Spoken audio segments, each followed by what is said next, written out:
지난 주일과 같은 본문을 다시 읽었습니다. 지난 주일에는 2절, 3절에 집중해서 말씀을 상고했는데요. 3절 한번 다시 같이 읽어볼까요? 3절 같이 읽습니다. 시작. 도가니는 은을, 불무는 금을 연단하거니와 여호와는 마음을 연단하시느니라. 자, 다시 한번요. 도가니는 은을, 불무는 금을 연단하거니와 여호와는 마음을 연단하시느니라. 자, 도가니는 은을, 불무는 금을 연단하거니와 여호와는 마음을 연단하시느니라. 이 말씀을 꼭 기억하고 암송하면서 영혼에 새기시기를 바랍니다.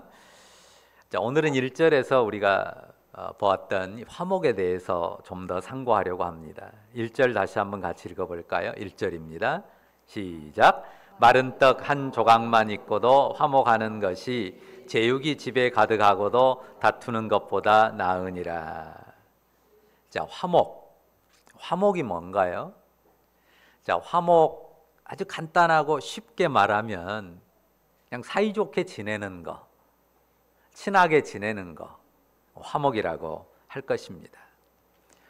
자, 화목하게 살아야 된다, 화목해야 된다.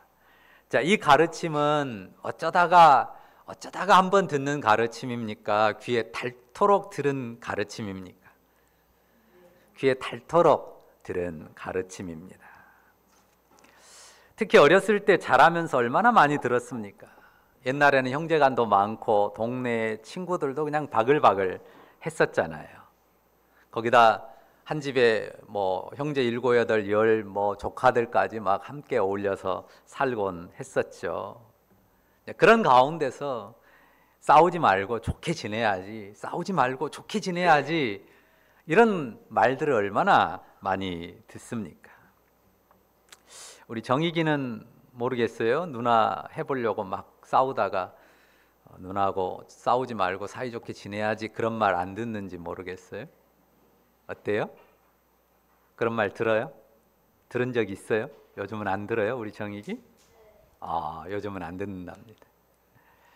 우리 예준이도 많이 들었을 것 같아요. 우리 지유랑 동생하고 싸우지 않고 사이좋게 화목하게 놀아야지. 지금은 좀 많이 덜 들을지 모르겠어요. 우리 은서, 예서도 늘 그런 가르침을 들을 겁니다. 우리 소희하고 세아는 차이가 많으니까 안 그런지 모르겠어요. 차이가 많아도 소희가 언니 이겨먹으려고 막 그러지 않는지 모르겠어요. 여하튼 어렸을 때는 특히 그런 말을 많이 들어요. 싸우지 않고 화목해야지, 사이좋게 지내야지, 뭐 이런 말 많이 듣습니다. 말을 늘 듣는 이유는 뭡니까? 그만큼 어렵다는 것이죠. 늘 가르쳐도 잘 안 되니까 거듭거듭 반복해서 가르치는 것입니다. 사이좋게 지내는 화목이라는 게 참 어렵습니다. 화목해도 그 화목이 쉽게 깨지는 세상입니다. 우리나라 정치판도 보십시오. 늘 얼마나 물고 뜯고 싸우기를 계속합니까? 그리고 나라 사이에도 이 나라와 저 나라 사이에 끊임없는 다툼이 있고, 그래서 지구촌에 전쟁이 끊어지지 않습니다. 우리가 화목에 대한 가르침은 일반 세상에서도 많이 듣는 가르침인데요. 우리가 하나님의 말씀이 성경에서 어떻게 화목을 가르치는지를 잘 배우고 우리 영혼에 새겨야 할 것입니다. 자, 먼저 1절 가르침을 한번 새겨볼까요? 마른 떡 한 조각만 있고도 화목하는 것을 말씀하죠. 마른 떡 한 조각만 있고도 화목하는 것. 자, 어떤 화목을 가르칩니까? 빈핍에 굴하지 않는 화목이라고 말할 수 있습니다. 빈핍에 굴할 수 있단 말이죠. 빈핍함 때문에 화목이 깨지기 쉽단 말이죠.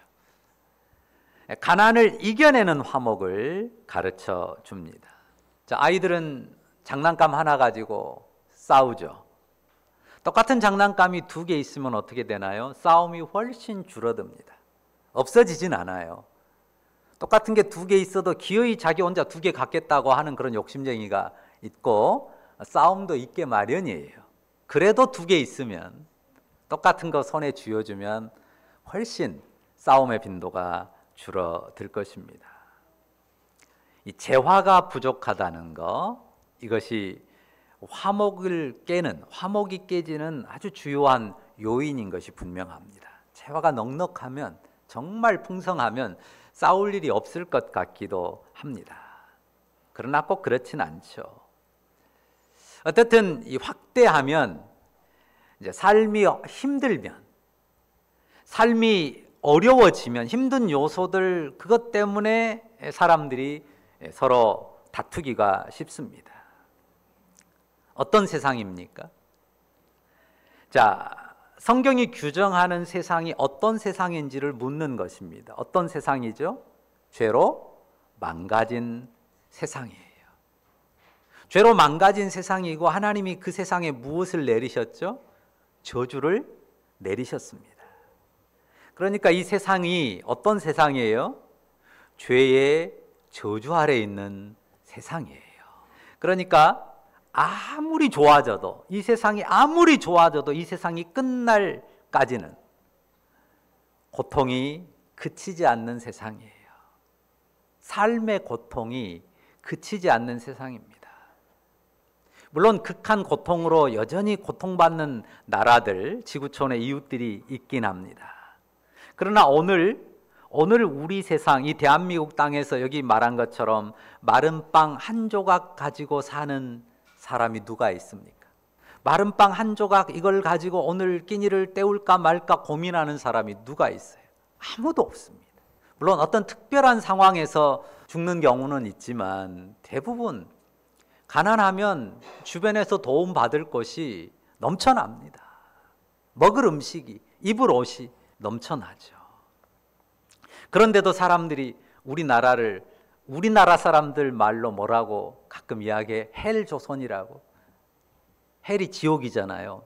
이 지옥 땅이라는 식으로 말하기도 하잖아요. 살기 힘들다는 탄식이 그치지 않습니다. 단지 경제적인 재화의 어떤 절대적인 부족치 때문에 삶이 힘든 게 아닙니다. 삶의 힘듦이라고 하는 것은 단순한 그 의식주 문제, 그것을 채우는 수준에서 해결되는 게 아닙니다. 힘든 삶은 어떻든 이어지고, 그리고 그 힘듦 때문에 화목은 깨집니다. 자, 부부 사이에도 경제적인 이유로만 다툽니까? 서로 성격상 혹은 가치관이 달라서, 혹은 아이들 교육 문제 서로 생각이 달라서 부부간에 다투기도 하잖아요. 또 주변에 이 집 친족들, 저 집 친족들, 가족들과의 관계 문제 때문에 불화가 생기기도 합니다. 화목을 깨는 요소들이, 화목을 깰 만한 요소들이 우리 삶에는 상존합니다. 항상 있어요. 없을 수가 없습니다. 그러니까 화목해야 되는데, 바로 그런 어려움, 그런 장애를 넘어서 화목을 만드는 슬기를 얻어야 한다는 것입니다. 우리가 지난주에 종의 굴레, 종의 신분이라고 하는 운명 생각했는데요. 이 종의 굴레라고 하는 것은 운명처럼 질깁니다. 자, 그 삶을 놓고 한번 화목을 살펴볼까요? 종이라는 신분을 가진 사람의 삶은 어떨까요? 화목할까요? 화목에서 거리가 멀까요? 여러분 생각 어떠세요? 자, 종이라고 하는 신분으로 살아가는 사람에게 있어서 화목이라는 단어는 가까울까 멀까?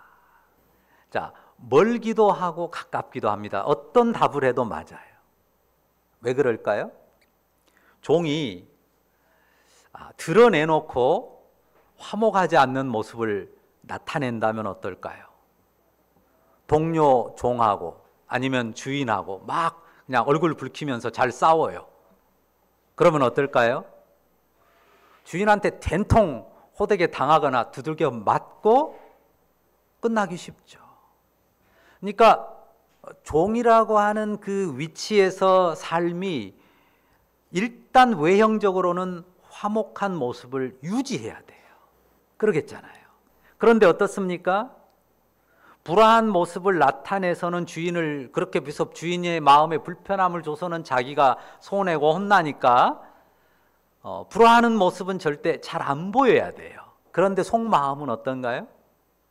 화목의 심장이 아닐 수 있습니다.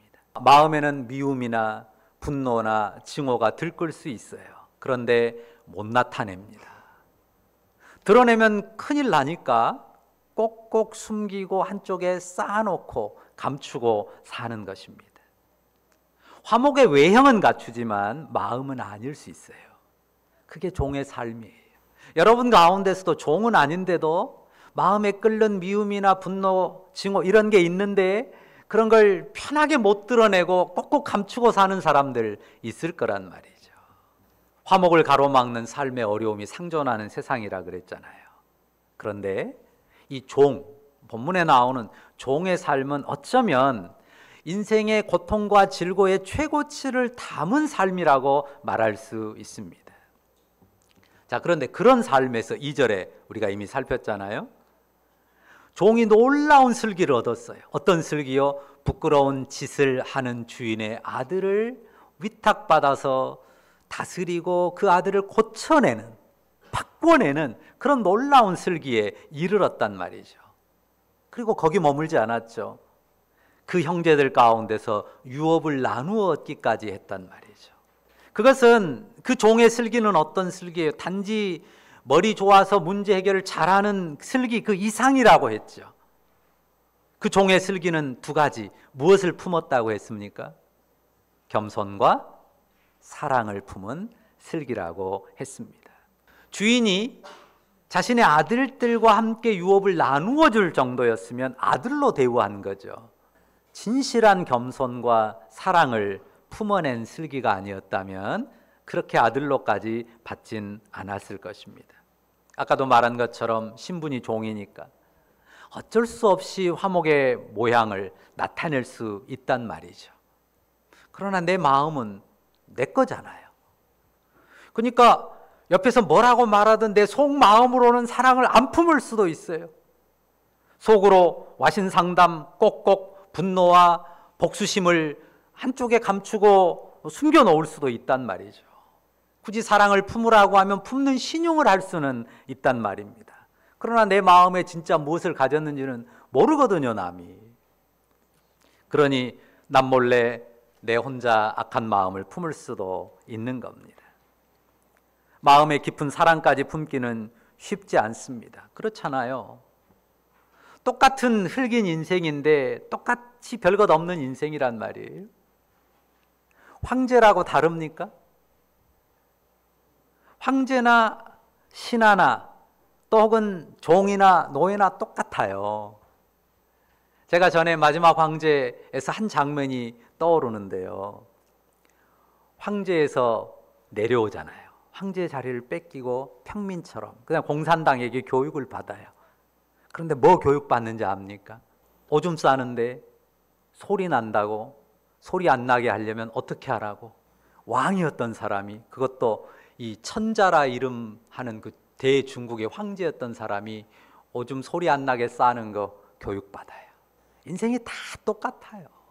그게 보인단 말이에요. 가까이서 보면 보여요. 주인이고 주인의 아들들이고 해도 나하고 아무 다를 게 없는 인생인 게 보인단 말이에요. 근데 나는 엄청 멸시와 천대를 받고 차별을 받는단 말이죠. 아무리 열심히 일해도 어때요? 그게 내 것이 안 돼요. 내가 아무리 열심히 일해봤자 주인 좋을 것뿐이지 내게 안 된단 말이에요. 정말 잘해도 좋은 결과는 다 주인이 취하고 나는 그저 천한 종으로 살아갈 뿐입니다. 그래서 종의 근성이라는 게 생겨요. 왜? 내게 안 되니까. 그냥 혼나지 않을 정도로 소리 안 들을 정도로 적당히 하는 거죠. 그래서 눈치만 구단이 되는 겁니다. 물론 같은 종끼리 동병상련의 정은 품을 것입니다. 주인 눈치 살피고 또 잘하는 것처럼 보이려고 애를 쓰겠지만 마음 깊이 사랑하기란 쉽지가 않습니다. 종의 신분, 벗을 수 없는 한스러운 운명의 굴레란 말이죠. 그런데 여기 2절의 종은 어떻게 슬기를 익혔고 그 지혜에 겸손과 사랑까지 품었을까요? 서글픈 종이었지만, 종의 삶이었지만 그 영혼의 중심에 둔 것 무엇 때문이었습니까? 지난주에 이야기했죠. 하나님 경외. 하나님 경외함이 그 지혜의 시작점이고 지혜의 근본이에요. 잠언이 가르치는 핵심 주제인 것처럼요. 지혜의 근본, 지혜의 출발점이 하나님 경외함임을 우리가 다시 한번 확인했었습니다. 그러니까 종이라고 하는 신분으로 자신의 삶을 해석한 게 아니고, 그래서 모두가 일반적으로 가는 그런 삶으로 가는 게 아니라 하나님 안에서 자신의 인생을 해석하려고 부단히 애쓴 것입니다. 하나님 경외함의 가치 안에서. 여호와는 마음을 연단하시느니라 했는데요, 도가니와 풀무처럼 뜨겁고 고통스러운 삶의 환경에서 하나님을 경외했습니다. 그 삶의 환경만, 그 삶의 환경에서 나를 고통스럽게 하고 나를 무시하고 나를 억누르는 사람들만 본 게 아니고 하나님을 경외했고 하나님을 바라봤습니다. 그래서 마음을 다지고 또 다지면서 연단을 받았습니다. 겉모양으로 이루는 화목이 아니라 하나님 앞에서 하나님이 기뻐하실 사랑으로 화목을 이루는 마음 연단을 받은 것입니다. 가장 소중한 지혜는 화목하는 슬기입니다. 오늘 제목에 쓴 것처럼 화목하는 슬기예요. 우리가 종의 운명에 묶인 것도 아니지만 마음으로 화목한다는 게 참 어렵습니다. 뭔가 서글픈 종의 운명, 거기에 막 얽매여서 우리가 화목하기 어려운 게 아니에요. 보세요. 여기저기 꼴보기 싫은 사람이 참 많아요. 안 그렇습니까? 어떤 사람 잘난 체해서 꼴보기 싫고, 어떤 사람 말 많아서 이기적이어서, 또 어떤 사람은 너무 말이 없고 재미가 한 탱이도 없어서 별로 가까이 하고 싶지 않습니다. 어떤 사람은 늘 직선적이고 늘 비난하는 말투라서 친하게 지내고 싶지 않아요. 또 어떤 사람은 자기는 손 하나 까딱 안 하면서 시켜 먹으려고만 하는 그런 사람이라서 피하고 싶습니다. 그런 사람하고 화목하면 계속 날 시켜 먹고 이용만 하려고 할 것 같아서 화목하기 싫습니다. 이런 이유, 저런 이유로 별로 친하게 지내고 싶지 않은, 화목하고 싶지 않은 사람들이 넘쳐나요. 안 그런가요? 저만 그런가요? 사람 관계라는 게 이렇더라고요. 남들이 아무리 좋다고 해도요, 좋은 사람이라고 평가해도요, 누구한테 좋아야 좋은 사람이에요? 나한테 좋아야 좋은 사람이에요. 나한테 잘해야 좋은 사람입니다. 사람의 근본이 이기적이란 말이죠. 근데 내 마음에 드는 사람이 몇이나 있겠어요? 사실 내 마음에 드는 사람 별로 없습니다. 마음에 안 드는 사람 투성입니다. 저는 목사니까 목사님들이 옆에 많잖아요. 굉장히 존경스럽고 훌륭한 분들도 많은데요, 꼭 까칠한 사람들이 있거든요. 주책인 사람 꼭 있습니다. 마음에 안 든 사람, 별로 친하고 싶지 않은, 화목하고 싶지 않은 인간은 꼭 있습니다. 누구나 그렇겠지만 제 마음도 그렇다는 겁니다. 그런 사람들은 여기 본문의 표현으로 하면 뭘까요? 연단하는 도가니, 풀무입니다. 내 마음을 은금으로 연단하는 하나님의 용광로일 수 있습니다. 마음이 무거워집니다. 여기저기 꼴보기 싫은 사람들을 다 마음으로 품고 사랑하라면 우리가 터져버릴 거예요. 그런 요구가 아닙니다. 우리는 그럴 능력을 가진 슈퍼맨이 아니에요. 어떻게 이 사람, 저 사람, 내가 감당하기 어려운 꼴보기 싫은 사람들을 내가 다 마음으로 품고 사랑합니까? 우리에겐 그럴 능력이 없습니다. 그런 슈퍼맨이 아닙니다. 그런데 하나님이 나를 넣어두신, 내가 못 빠져나가게 나를 넣어준 환경이 있단 말이에요. 그냥 오지랖 넓게 여기저기 가서 다 내가 품으라는 게 아니에요. 내가 빠져나갈 수 없게 마치 운명의 굴레처럼 나를 넣어두신 그런 관계들이 있단 말이죠. 하나님께서는 그 관계들, 그런 환경을 나를 연단하는 도가니와 풀무로 사용하신다는 거죠. 은과 금처럼 빛나는 마음으로, 하나님이 우리 마음을 연단하시는데 은과 금처럼 빛나는 마음으로 연단하시는데 그 마음이 어떤 마음이에요? 화목하는 마음입니다. 화목을 만드는 지혜를 가진 마음, 화목할 줄 아는 지혜를 가진 그런 마음으로 하나님 우리를 연단하세요. 자, 화목을 위해서 중요한 것들이 있습니다. 근데 먼저 우리가 오해하지 말아야 될 것들이 있어요. 예를 들면 우리가 화목을 위해서 양보가 중요하잖아요. 그런데 양보와 관련해서 흔히 범하는 실수가 있습니다. 그게 뭐냐면 양보를 강요하는 거예요. 우리 어린 시절에 또 지금도 그런 경우들이 많죠. 일방적으로 강요된 양보를 많이 요구받았어요. 네가 형이니까 양보해야지. 네가 언니니까 누나니까 양보해야지. 또 그 반대로 쬐끄만 것이 왜 형이나 누나한테 대들어 네가 동생이니까 양보해야지. 또 이렇게 가르친 경우도 있습니다. 그건 율법적인 가치로 강요된 양보고요. 그러면 마음에 분만 커져요. 공평하게 서로 양보하는 법을 잘 가르쳐야 됩니다.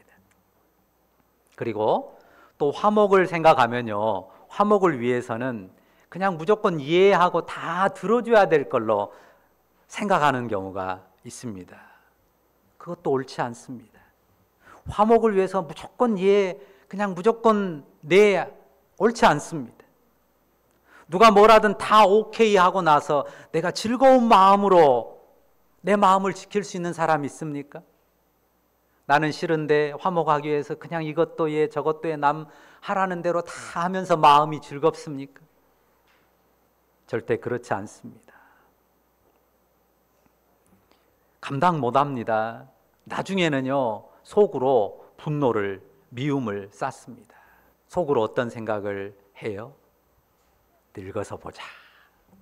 갚아줄 거야. 이렇게 복수심을 키우는 경우 많죠. 그런 경우는 위장된 화목이거나 위선의 화목입니다. 그러니까 위장된 화목, 위선의 화목은 참 화목이 아닙니다. 그러니까 무조건 참고 양보하는 건 화목의 지혜가 아니에요.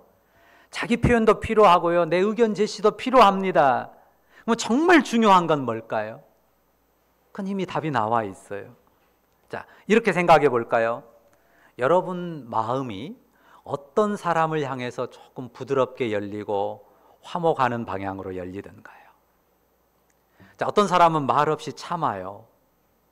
근데 나중에 크게 폭발하거나 뒤통수 치는 사람 있죠. 그런 사람 향해서 마음이 쫙 열리고 화해가 됩니까? 오히려 더 마음이 크게 다칩니다. 화해하기가 더 어렵습니다. 그러니까 자기 말도 하고요, 자기 의견도 내고 자기 주장도 할 수 있어야 됩니다. 그런데 어떤 사람이어야 되냐면요, 어떻든 간격을 좁히고 화목하려고 노력하는 사람. 자기 말도 해요. 자기 의견도 주장합니다. 자기 주장을 해요. 그런데 어떻든 나와 간격을 좁히고 화목하려고 노력하는 사람, 정말로 나를 소중히 여기고 사랑으로 나와 함께 하려는 사람이에요. 그 사람이. 그러면 내 마음이 어떤가요? 그런 사람을 향해 내 마음이 녹습니다. 왜? 진실하게 나를 존중하고 소중히 여기고 어떻든 나와 함께 하려고 하니까요. 그 사랑이 느껴지면요, 내 마음이 다치지 않고 열려요. 화목이 이루어지게 됩니다. 평범한 말이지만 결국은 사랑입니다. 슬기로운 종은 그 마음의 겸손과 사랑을 품었다고 했죠. 그 사랑이 화목을 만드는 지혜입니다. 이 사랑을 위해서도 꼭 필요한 것이 하나님 경외함인데요. 좀 더 구체적으로 말하면 하나님 경외함 안에서 누리는 내 마음의 평화입니다. 하나님 경외함 안에서 내 마음이 누리는 평화, 이게 정말 중요해요. 이게 없이는 사랑이 어렵습니다. 사랑해야지, 사랑으로 대해야지, 맘먹는다고 품어지는 게 아닙니다. 하나님 경외하는 마음, 하나님 앞에 벌벌 떠는 두려움의 경외가 아니고 하나님을 경외하는데 그 하나님의 사랑과 은혜를 믿는 것 때문에, 신뢰하는 것 때문에 마음이 평화를 누리는 그 하나님 경외입니다. 눈에 보이는 이 땅의 삶의 환경이 좋아서 넉넉해서 얻는 평화가 아니라 주님의 날개, 주님 그 은혜와 사랑의 날개 그늘 아래 깃들므로 누리는 평화라고 하는 것입니다. 하나님의 주권, 그 은혜와 사랑 앞에 엎드리며 얻는 영혼의 평화가 관건이에요. 우리 마음의 차가운 미움, 분노, 증오 녹여낼 수 있는 것은 바로 그 하나님 경외함 안에서 누리는 평안뿐입니다. 이런 생각이 들어요. 우리 중에 이 성경이 말하는 화목하는 슬기를 넉넉하게 가진 사람이 얼마나 되겠는가. 우리도, 우리 자녀들도, 우리 모두가 다 정말 한없이 이 슬기에 있어서 부족할 뿐입니다. 그런데 실망하지 않았으면 좋겠어요. 실망할 일이 아닙니다. 왜냐하면 주님이 우리 영혼에 심어주신 그 평안 때문에 우리가 그 슬기를 조금씩 우리 영혼에 담아가고 익혀가고 배워가며 연단할 수 있기 때문입니다. 우리가 복음의 은혜 안에 있지 않습니까? 주님 안에 있지 않습니까? 그러니 충분히 가능한 일입니다. 우리가 거듭 많이 실패하고 또 실패할 것입니다. 그러나 그 실패 속에서 우리가 주님의 연단을 받아 화목하는 슬기를 가진 사람, 화목하는 슬기를 가진 축복의 사람으로 성장해 갈 수 있으리라고 믿습니다. 화목하는 슬기를 가진 자녀로 주님 앞에 세워져 가는 우리 모두이기를 간절히 바라고 축원합니다. 기도하십시다. 사랑의 주님, 이 시간 우리에게 화목하는 슬기에 대해서 가르쳐 주셔서 감사합니다. 죄의 저주가 가득한 세상에서 아무리 좋아져도 늘 삶의 힘듦이 반복될 수밖에 없는 세상에서 우리가 우리 주님이 기뻐하실 하나님 자녀로서의 참된 화목을 만들어갈 수 있는 슬기가 한없이 부족한, 여전히 연약하고 죄의 옛사람에 휘둘리는 인생인 것을 고백합니다. 그러나 하나님, 우리 주 예수 그리스도 안에서, 그분의 사랑 안에서 우리가 하나님 경외함으로 그분의 은혜의 날개 아래 깃들며 그 안에서 평안을 누릴 때에 우리 마음의 사랑을 담고 화목하는 슬기를 향해서 연단받아 나아갈 수 있음을 소망으로 다시금 확인하게 하시니 감사합니다. 하나님 아버지, 그 소망스러운 삶이 화목하는 슬기를 가지고 축복의 사람으로 살아가는 주의 백성들 되게 하여 주옵소서. 하나님 아버지여, 예배를 통해서 예배 가운데 함께하는 주의 백성들이 진정 화목하는 슬기로 세상을 축복하는 축복의 통로들이 되게 하여 주옵소서. 주를 의탁합니다. 감사합니다. 예수님의 이름으로 기도합니다. 아멘.